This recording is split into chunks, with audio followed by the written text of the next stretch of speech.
Selanjutnya ini pemerintah memutuskan pembelajaran tatap muka secara terbatas menjadi opsi wajib disediakan satuan pendidikan ketika pendidik dan tenaga pendidik telah selesai divaksinasi. Pembelajaran tatap muka terbatas diperbolehkan digelar tanpa harus menunggu mulainya tahun ajaran dan tahun akademik 2021-2022 pada Juli 2021. Namun, pelonggaran ini tetap memiliki resiko penularan. Kita akan lihat fakta-fakta penularan COVID-19 pada anak berdasarkan data yang dihimpun tim Litbang CNN Indonesia. Kita akan lihat. Ini, selama bulan Maret 2021 ada 4 klaster besar penularan COVID-19 di sekolah di sejumlah daerah. Ini adalah bulan Maret ya. Maret 2021. Kita tahu bahwa pemerintah sudah memperbolehkan untuk pendidikan tatap muka itu sejak awal Januari 2021. Artinya ada sejumlah daerah yang memilih untuk melakukan uji coba sekolah tatap muka. Kita akan lihat kasus-kasusnya untuk memberikan gambaran kepada Anda bahwa pembukaan sekolah tatap muka ini ada resikonya. Kita lihat dari yang pertama di Barat Indonesia, ada di Sumatera Barat, ada di daerah Padang Panjang. Ini di SMA 1 Padang Panjang, Sumatera Barat ada 43 orang yang terinfeksi ini karena mereka pendidikan tatap muka langsung, kemudian mereka sistemnya adalah asrama.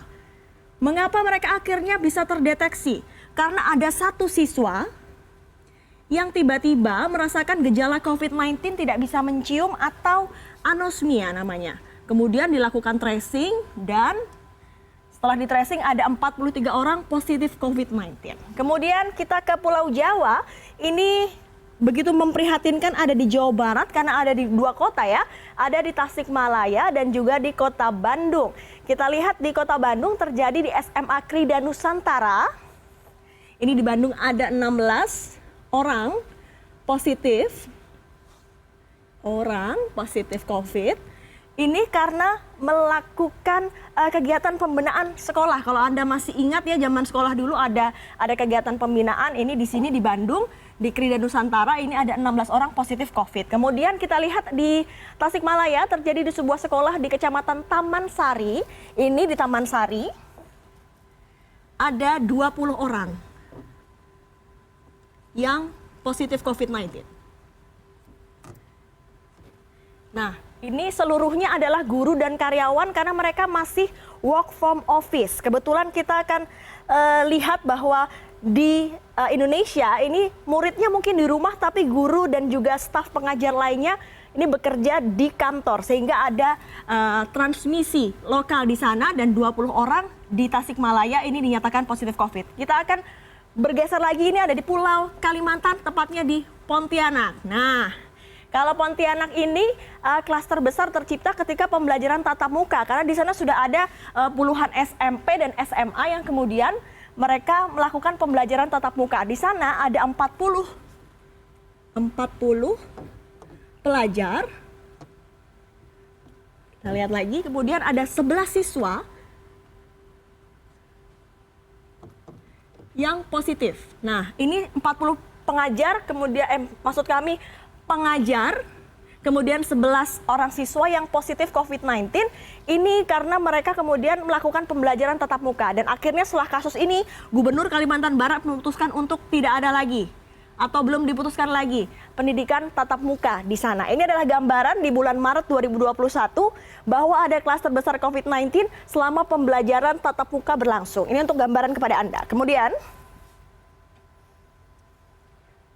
nah, ini adalah tingkat penularan COVID-19 pada anak yang dihimpun oleh atau dikumpulkan datanya oleh Satgas COVID-19. Kita lihat yang paling merah di sini ada di sekolah dasar, usianya 7 sampai 12 tahun.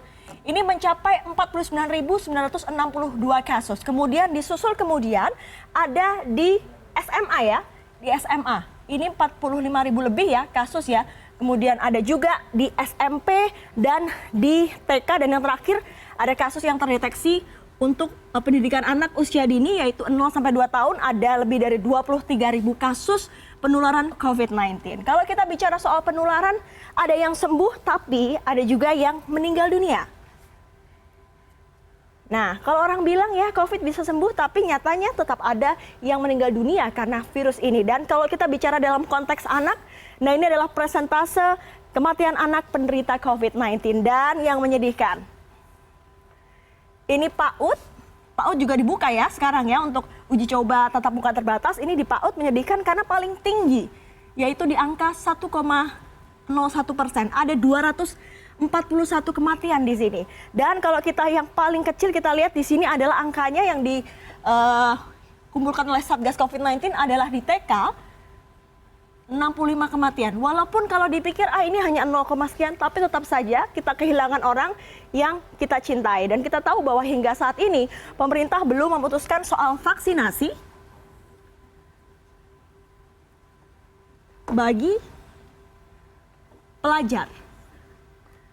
Belum diputuskan, tapi kepada pendidik dan tenaga pendidik sudah divaksinasi. Kita akan lihat bagaimana nanti kemudian keputusan dari orang tua, karena yang terakhir nanti yang memutuskan boleh atau tidak ini anaknya untuk bersekolah adalah para orang tua. Itu tadi adalah gambaran kepada Anda bagaimana situasi di sekolah jika ada pendidikan tatap muka. Ini tentunya transmisi COVID-19 masih bisa terjadi di sana.